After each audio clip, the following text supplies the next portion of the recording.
listening to TK in the AM. How y'all doing, everybody? So it's time for chat room check-in. We are affirming everything today. Wealth, we're affirming creativity, we're affirming bravery today. And shout out to everyone in the chat room. Let me just read down. Appreciate y'all. Shout out to, I'm gonna go backwards.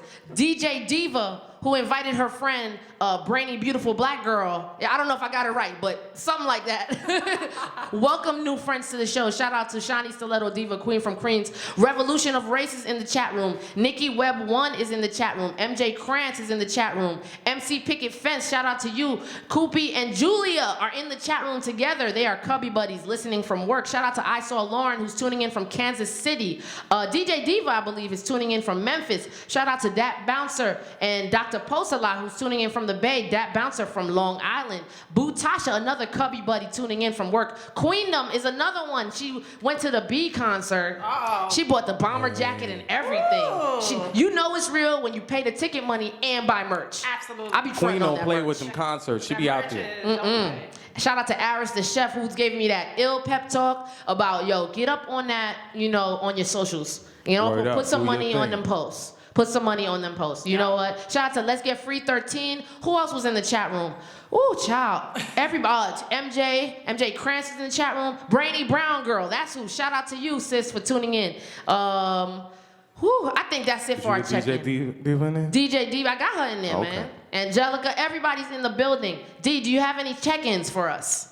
Me? Yes. I want to check in the Bronx. What up, BX? The whole of the Bronx. Oh, Nick's P. The whole Dominican BX. Jesus. The whole Yes. BX. Shout out to you. You guys reared me, born and raised, 35 years in the BX. Yes. And shout out to all of New York, all of the web, the internets. In the webs. We love you. And All new also, listeners. Brian K. and Let's Get Free 13 is letting us know that a brand new page of his graphic novel, Neverland the Untold, is out. So go to neverlanduntold.com to check it out. We out here. It's enough love for everybody, yo. Right, Black Wall Street. There it is. Yo, so you know what? Let's get into it. Let me get into a proper instrumental for the conversation. Excuse me. You know what? Some De La Never Hurt Nobody. Ooh, never. All right. Yeah, we love De La. Boys, are you there? Yeah. Yes, welcome. Welcome He's to in the TK in building. the AM. How you doing? Good to see you. Yo. He got that new shit. He can see us. You can see. We are good, man. We told you, yo, we got that fresh, the fresh hot black reactions to your film. We watched it early this hot morning. black reactions. Yeah. And what do you guys think? Good work, yo. Really? Yes, no, Very we good love work. it. Very And good you work. know what? I gotta say, yo, just for clarity and just because the chat roommates know you, B. They heard you talking about some stuff. Sometimes you say stuff they like. Sometimes you say stuff they don't like. I'm just letting you know off the top they're not shy. This is all honesty. But nah, That is okay. That is all good. We definitely watched it. Chat room too. We definitely watched it this morning, and pretty appreciate what you guys did. Yes. So I want to talk to you guys about just what was the decision process for making Resurrecting Black Wall Street? Yeah. Go ahead, boy. Well, first and foremost, I got to give, all the credit to Dory and Chandler, for really manifesting the vision the way that she did. And she actually came in after the first make of the film didn't go the way we wanted. Just being quite honest. We got some other people working on the first version, and I didn't like it. I didn't feel like it was at the quality that I wanted. So I said the second time around, we got to do this movie because it's so important. But we have to, pivot. Like it happens a lot of times in business. Like Twitter, for example, was a company that came out of another company. The first company failed, but Twitter came out of it because they realized that they didn't actually like everything about the company, but they did like the tweets. So they pivoted. So we had to pivot with this film, and I needed to go to a reliable source for the directing. So I reached out to Dory and Chandler because I knew that I would get a certain level of quality. So Dory and I talked about the vision and what we thought the film would look like, and she just took over from there and just did an awesome job and just straight killed it. So I can get credit for, making sure the bills got paid, but Dorian gets credit for being the artist. That's what's Awesome, up. awesome. And I've known you guys for a long time, and I know that this is something that is have been on your psyches for a long time, especially when we're talking about black media and creating, right? Because everybody's like, well, why this and why that, and why don't we make our own? But instead of you guys asked it, then you answered it. Because people were like, well, I can't wait to see the Black Wall Street movie, right? And then in my mind, I said, well, then make it. And y'all did that, and y'all did that. Exactly. And it's about supporting what other black people are making. I mean, that's how we really can resurrect Black Wall Street, by supporting each other. You have a business, you have something you're selling. How can I get with that? How can I support you? How can I buy that? We got a few folks letting us know they're just tuning in, so I want to recap for the folks who we are talking to. We're talking to Dr. Boyce Watkins and Dorian Chandler, filmmakers behind Resurrecting Black Wall Street, The Blueprint. It is a Your Black World Films production, and I made some notes. Okay, so good. I just want to go into this right off the top, the black dollar, right? And we know about the black dollar circulating like 30 minutes inside our community. Basically, 30 minutes means I gave $1 to Conscious, and then he bought something from a white store. That's 30 minutes right there. But in Tulsa, at the time, like 1912, the black dollar circulated within that community for 1 year. Yeah. Yo, can we get back to that? Is there a feasible model to get back to that 1 year circulation or longer? I think so. It all comes down to being conscious about where you spend your money. You can't. It's just like when I tell my daughters about being conscious about which men you share your body with. It's the same thing. We have power, and when you are sloppy with how you allocate your resources, then you always end up disappointed with the results. You're transferring your power away to somebody else.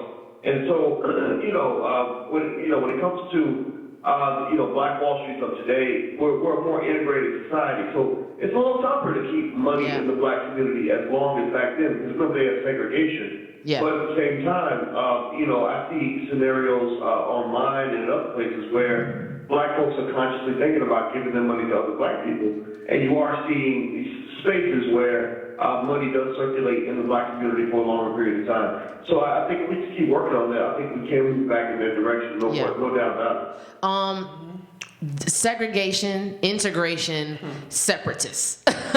Are those dirty words, or why are those? Because I feel like people cringe. They're like, one time, I just want a quick segue. I went on Facebook, and it clicked for me, and it re-clicked when I watched the film today about integration and I was like, well, why don't I just send my kids to a black school? We could still function, and somebody was like, well, that's sad. I was like, why don't we just self-segregate? And I was like, why is that sad to you? Mm-hmm. She was like, and he was a white person, and so she couldn't understand why I would want to self-segregate for educational purposes. And then watching this, or separate. I didn't know the term separatist when I wrote that. So in my mind, I was calling it self-segregation. Well, I think anytime it doesn't mean I hate anybody. It just means I value our stuff to the point where I just want to put my kids or do things that make me feel good. Well, it's solidarity.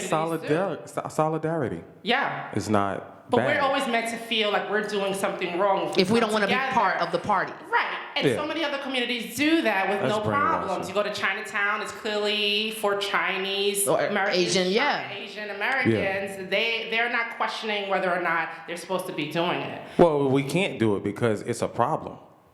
But why is it a problem? No, I'm saying, it shouldn't be a problem for us, but I think no, because it's too much power. So here's the whole let's fuck their minds over and make them feel a ways about themselves, while basically breaking up the fact that if they do get together, they are powerful. They don't know this, so that's why it's a problem. So is there a way, Boyce, that you in making this or in talking to people that are not people of color, to take that? I don't want to say. For them, it's a sting. For me, it doesn't sting me at all to say those words. But how do you get the message across, basically? I mean, just to be quite frank with you, I don't really give a fuck what white people think. There's that. Thank There's you. Affirmation I Friday. really don't. I don't. Yeah. And the thing about it, Yes. the thing about it is that we Say got to it every get past this idea where we somehow think white people are our parents and we Yeah. need their permission, their validation. Thank before you. we do the things that we want to do. You know, Say that. I've been in 16 cities the last 3 months, 2.5, something like that. And I've met thousands and thousands of black people across the country in every city. And I think I've only seen maybe 2 white people at all of my events put together. And I'm okay with that, you Yeah. know, because this is not really a conversation that everybody's going to understand. No. And the white people they're welcome. You know, we don't put them out or anything. But, you know, I like the idea of us having spaces where we're making the rules. You know, we're not worried about your scrutiny. We're not worried about what you're going to think. That's why it's very important to think about not just where you spend your money, but where you get your money. You see, when we went on this tour and when we made this movie and when we do our projects, we don't really take money from white people. Right. You know, not that we wouldn't be open to a conversation, but when somebody's paying your bills, they tell you what to do. Yep. If they were to tell you what to do, then you need their approval. Then when you need their approval, you're worried about what they think. And when you're worried about what they think, then it's going to affect your self-esteem. And understand this, white people as a collective have been beating down black people's self-esteem for 400 years. So why would you want to be economically dependent on somebody who does not have your best interest at heart? Oh. And so, you know, I think that when we have a conversation about integration, segregation, things like that, it's very important to remember that integration is not the same as desegregation. Desegregation means you have the right to go where you want, to do business with who you want. That should be a natural given in a global society. Everybody should be desegregated. But integration, doesn't necessarily always have to occur unless it occurs in the right terms. So it's a lot like marriage. It's not fun to live in a world where you're not allowed to be married. It's not fun to live in a world where you're forced to be married. Right. But it's better to live in a world where you can decide if you want to be married, and before you get married, you choose the right partners and the right terms and conditions of the partnership. That's where integration killed black people. We didn't choose the terms and conditions of the partnership, so we ultimately got screwed. Woo! Say that. Yeah. Okay. At the end of the day, and wow. Yeah, take a drink. So, I want to talk about excessive spending, and I know this comes up every holiday season or every time a sneaker drop comes out weekend. or whatever. And I want to just preface this by saying, I want to just say, like, all people, especially poor people, you are allowed to have joy in your life. Absolutely. You're allowed to have an iPhone. You're allowed to have nice sneakers. Yeah. So, like, I just want to get the shame out of there about that. Mm-hmm.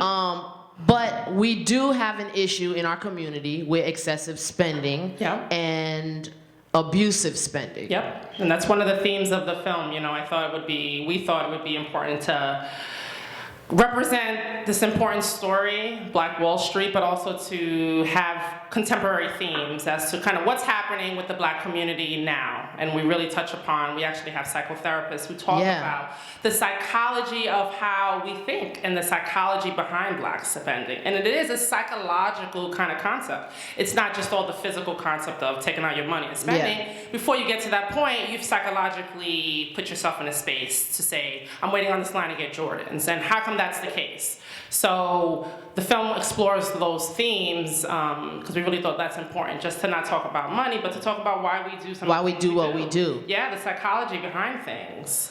Wow. So how do we get to a point where, and I'm going to throw this to you boys, you can get those nice things, but also you can get a house? You know, everything is about balance. Yeah. People might think that in order to be economically mature, you have to save every penny. You can't make mistakes. You can't waste money, etc. And I think that's just no fun. That's not a fun way to live life. I can't do it. You know what I mean? Like I can't live. If you tell me to eat healthy, I don't want to go from. I can't go from eating cheeseburgers and candy bars to eating, lettuce and vegan. Not the first day. No. Yeah, it's a hell of a transition. So what you're really kind of saying is you're looking at somebody who's, morbidly obese, who's just eating all the worst foods, and you say, look, just slow it down a little bit and put some healthy food in your life, you know? And that's what we kind of are saying to people that might, be a little bit economically obese in the sense of making decisions financially that are not putting them where they want to be. We just kind of say, look, just put some healthy financial decisions in your life. But sometimes that morbidly obese person may be eating that way because they don't know what healthy food looks like. Right. They don't know how to make it taste good. They don't know where to go buy it. They don't feel like they can afford it. So there's an educational process that must occur where you have to get the person to buy into the idea and then get them to slowly evolve their habits. So excessive spending is a problem for the Black community, absolutely. A lot of it is because you have so many people that will get $100 and will spend $100. Yeah. As opposed to an idea where you get $100 and maybe you spend $80 and you do something productive with the other 20. Like an NBA player, when NBA players go broke, that's a really sad thing to watch because what they don't understand is that they haven't just wasted their own money, they've wasted their great-great-great-great-great-great-great-great-great-great-great money. A player who makes $100 million in his career, literally, if he has just some degree of economic maturity, some degree of financial literacy, could very easily turn that $100 million into $1 billion before he's dead. Right. And his children, if they're financially literate, could turn that billion into $5 billion. And I'm not exaggerating when I say that. So when you kill something off, you're not just killing the thing you've killed everything that thing was meant to become. So if I kill a 2-year-old child, I'm not just killing a baby. I'm killing somebody's father one day or somebody's grandparent. Yeah. You see what I'm saying? So that's what happens when you throw away money that could be used to be put in a position where it's going to grow into something more valuable in the long term. And I think we need just constant reminders. I mean, this film is hopefully going to be an ongoing reminder of people to us, to our community, of what we can accomplish, what we can do, and those reminders about, okay, you have that dollar, you have that $20. Before you spend it, think twice about where it's going to go. Yeah. Is it going to stay in your community? Look around. Do you see anybody that looks like you? Maybe conserve it and wait till you can spend it with someone who looks like you. Ooh. So now I want to get into like first I just want to say, when in the film you had a gentleman talking about all the different Black people, amazing Black people that did amazing things. Child, I'm not gonna lie, I flinched when he said Ben Carson though. Oh, Aaron Johnson. I didn't want to claim Ben Carson. I flipped it when I was editing it. I was like, pick another Black doctor. But No, they did. but he did that. No, but he did that. So, he just went, He He's went a little left. crazy now. he went left with it. So I want to ask about the cost model and intelligent boss moves, boys. Some solution-oriented things that you have going on that you want to let the people know about. Yeah, well, the cost model is something that I put together for the students in the Black Wealth Boot Camp to kind of help them to see a very simple way that they can build their own Black Wall Street. A Black Wall Street is not something that has to be big and massive and cost billions of dollars. A Black Wall Street can be something that exists even within your own family. All of Black Wall Street really is a scenario where money circulates, where cooperative economics is practiced. It could be 4 of us, where I have your back, you have mine. If you need to borrow money to sustain your business, I'll loan you money. I don't need to see your credit score because I know you. If you need somebody to be an investor, I'll consider being an investor. If you need somebody to help you get customers, I help you get customers. Just sort of thinking and understanding that there's strength in numbers, there's strength in coming together as opposed to integration which spreads us apart. So the cost model, basically spells COST. Every letter has a meaning. The C stands for contribute. Every person of color should contribute between 2 and 5% of their monthly income to some Black institution other than their church.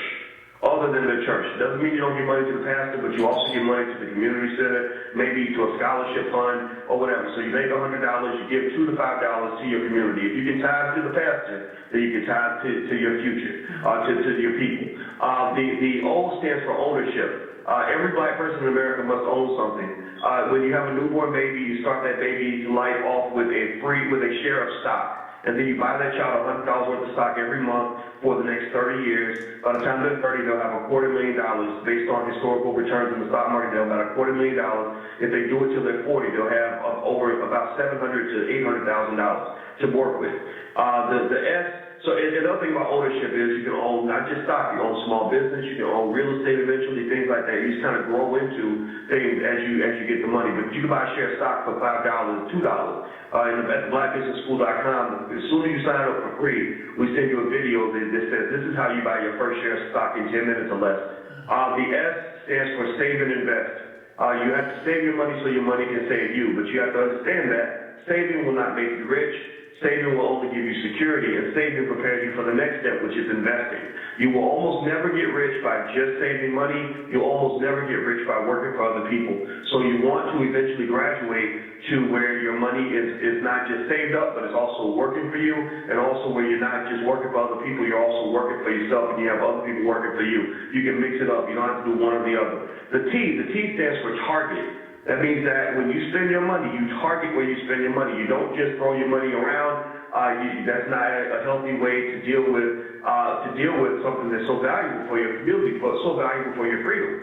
You spend your money with black businesses, and you should be willing to spend, even if it costs an extra maybe 10%, 20%, it's okay to spend more, because understand this, that when you spend your money in a black business, that money most likely is going to take care of a black family, to feed some black children. Yes. It's going back in your community. When Walmart takes your money, they take your money, they run away with it. They never give it back. They don't even hire you. Black people are the only group of people who've been addicted and trained and brainwashed to give all of our resources away to people who care nothing about us.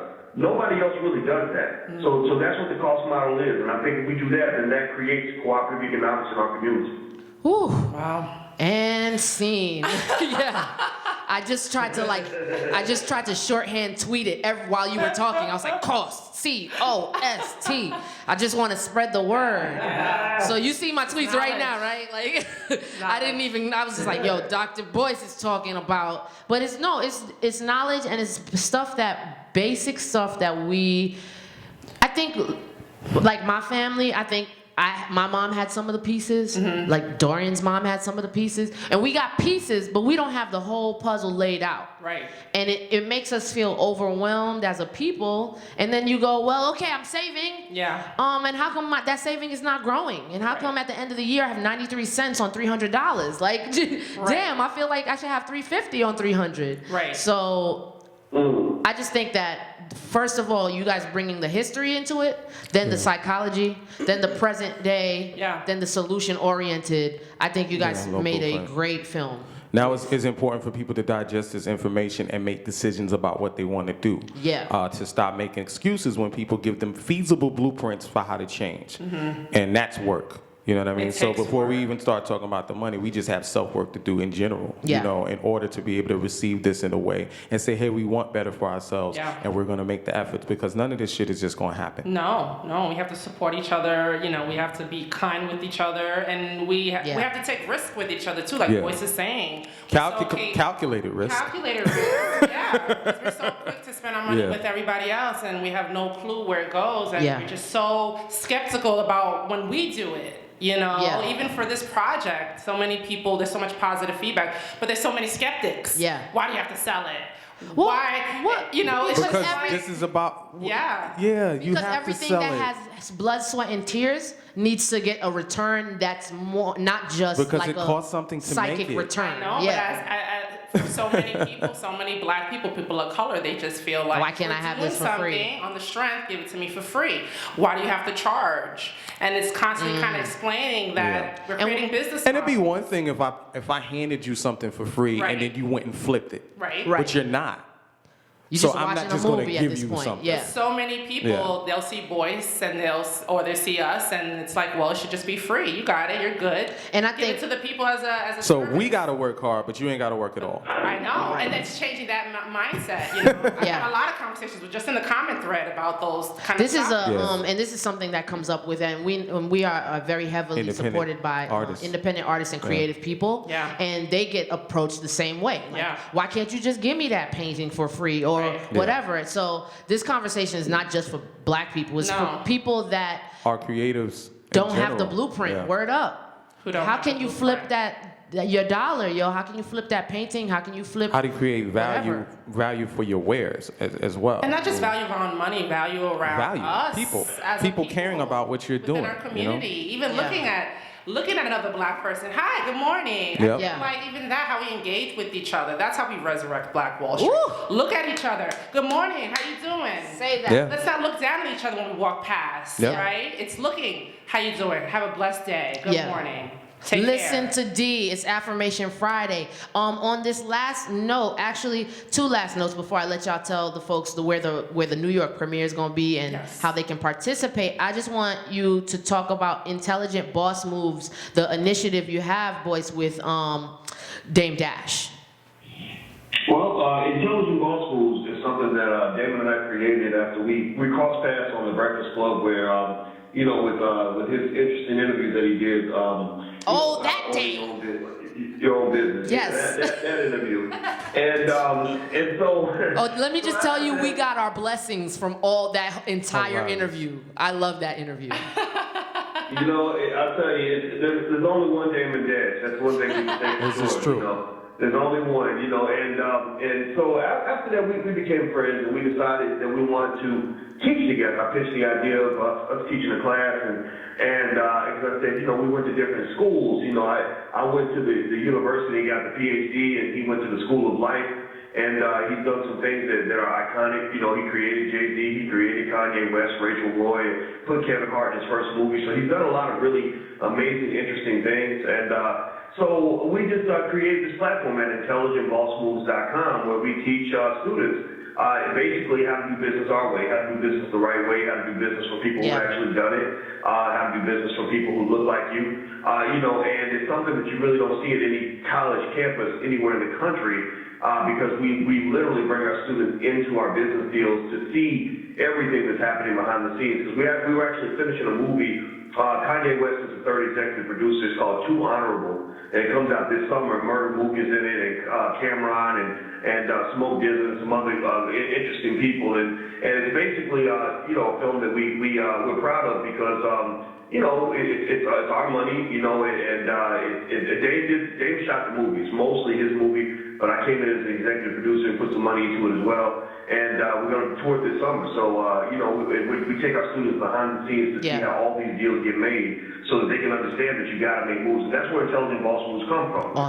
You take pride, especially as a man or as a grown woman, you take pride in being intelligent and thinking like a boss. But also, you also have to make moves. If you just sit still, then nothing happens. So you always got to make moves. Yes, I'm with it, yo. So Dorian, tell us where they could see the New York premiere, where they can come join y'all and hear y'all speak more on it and watch the entire film because it is amazing. Yeah. Well, thank you, and thanks again for having us on your show today. It's been really fun.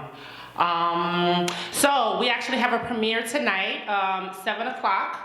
At the Malcolm X and Dr. Betty Shabazz Memorial Educational Center. Yes, that's that is Malcolm a great X, place. Dr. Good place Betty to do it. Shabazz Memorial Educational Center. That's in Washington Heights, here in New York City. And you can go to the drboycewatkins.com to purchase tickets for tonight. And we actually have screenings tomorrow too. Okay. Same location. We have a matinee at 2:00.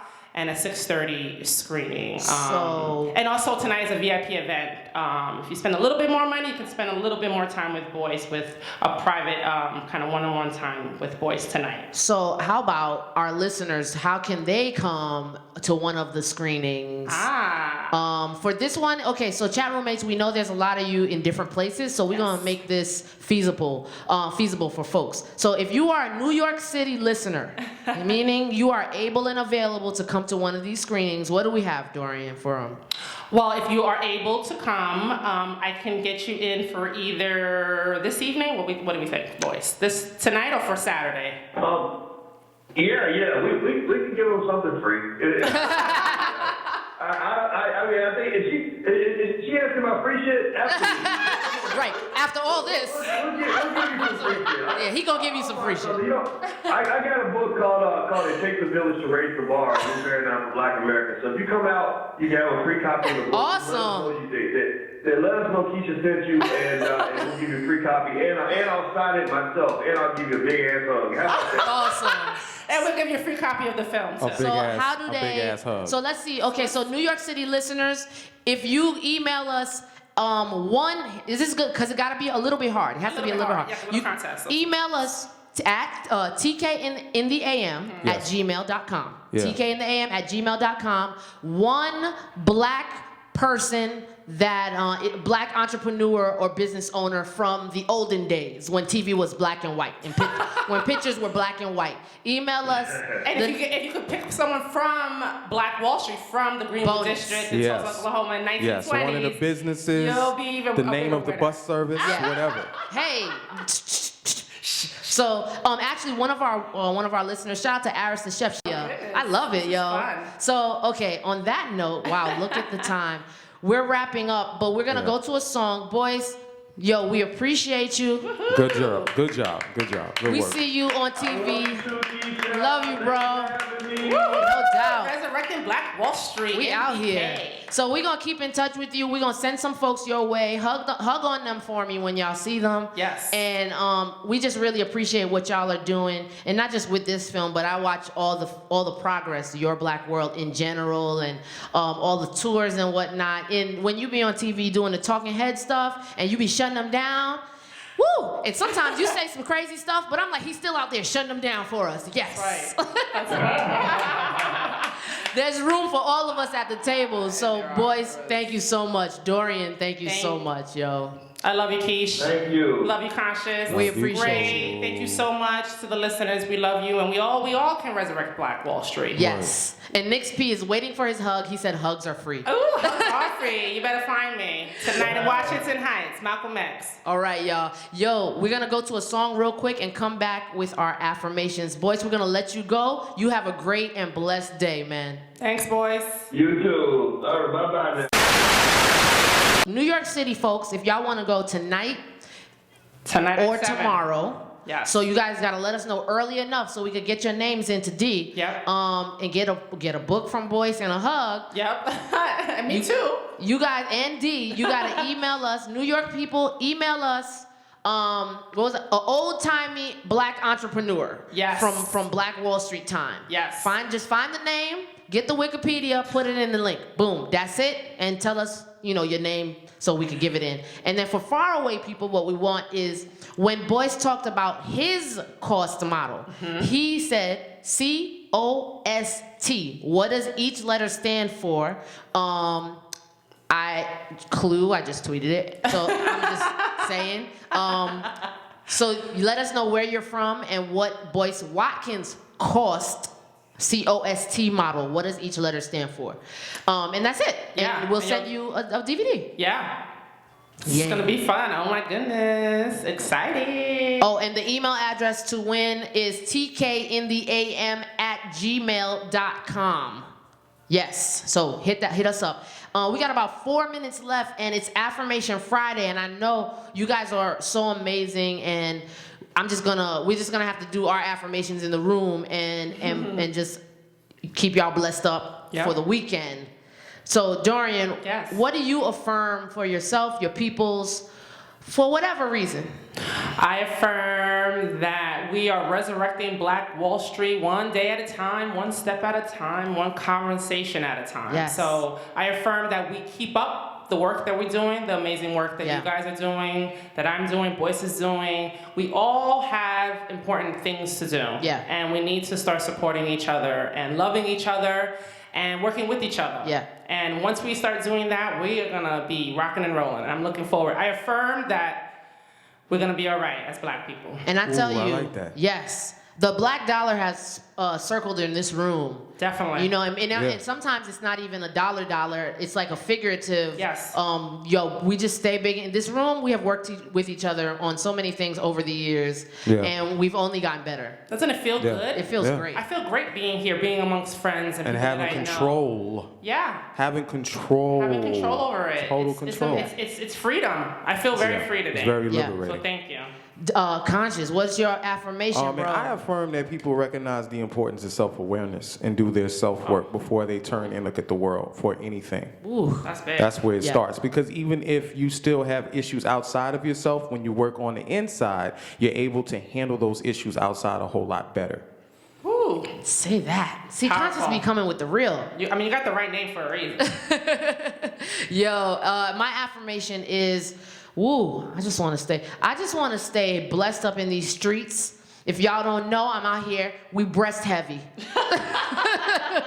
For all woman-centric dopeness, yo. We are out here, we just doing the best work that we can. It's a lot of black girl magic, it's a lot of girl magic, it's a lot of woman magic. And also, you know what? Why are we still talking about girl power, black girl magic? It's woman magic. Definitely. The mystical, magical, ovarian magic that we have.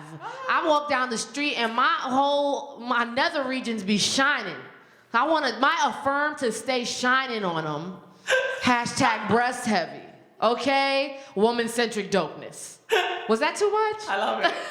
I always be. I've had an issue with the girl thing for a while myself. Who came up with that? I mean, Probably some dude. But if I don't know if a dude came up with it. I mean, it's empowering. If it's empowering to women or to girls, because every female is not a woman. Right. So it's still, but yeah, I be having issues with that girl sometimes. I agree. Yeah. I'm gonna say the email address one more time, because they trying me. I just put it right there. If you don't know the email address, then you exempt. We said it. And I put it in the thing. Don't say it no more. No, don't say it no more. Email us to win. No, don't say it no more. And I put it in the chat room. Somebody was listening. We already got an entry. So let's see. Don't worry. It ain't over till it's over. Beard gang. Beard gang. Let's go. What else is going on? Yo, it's our time, actually.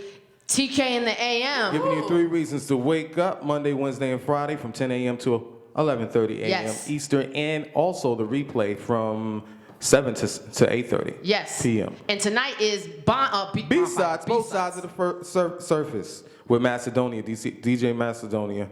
The warm-up before the turn-up, we're doing tapes tonight. Yes, and also next you can hear a replay of Brunch and Budget, which is very, very perfect. Perfect time. Yes. Makes so much sense. And if you are not listening on the replay tip, you go through all the archives of every show and listen to Bonfire Radio, every podcast.